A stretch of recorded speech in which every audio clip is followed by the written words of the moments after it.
உண்மைதான்.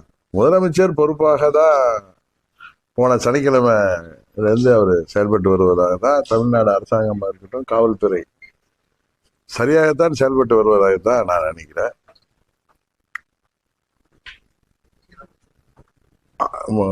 முதலமைச்சருக்கு ஒண்ணு யாரையும் கைது செய்து விட வேண்டும் என்கிற நோக்கம் இருப்பதாக டே ஒன்ல இருந்து தெரியுது. திரு விஜய் அவர்கள் அந்த விபத்தை பார்த்தது மிகவும் மனது உடைந்து போயிருப்பார். இது எல்லோருக்கும் உள்ளதுதான். அது அவங்க முதல்வர் அவர்கள் சொன்னது போல எந்த தலைவருமே அவங்க கட்சி தொண்டர்களோ நிர்வாகிகளோ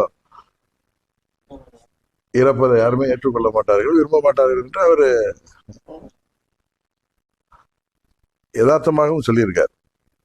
ஆனா நான் நினைக்கிற திரு விஜய் அவர்கள் இதுக்கு தார்மீக பொறுப்பேற்றிருந்தார். நேற்று நீதிமன்றம் கூட அவர் மீது அவ்வளவு கண்டனங்கள் தெரிவிச்சிருக்காரு. தார்மீக பொறுப்பேற்றிருந்தா ஒருவேளை அது பழி நம்ம மீது வந்து விடுமோன்னு அவருடைய ஆலோசகர்களோ இல்ல வழக்கறிஞர்களோ சொன்னதுனால அவர் அப்படி பேசியிருப்பாரோ அப்படின்ட்டு நான் நினைக்கிறேன். இது யாரையும் நான் சப்போர்ட் பண்ணி சொல்லல.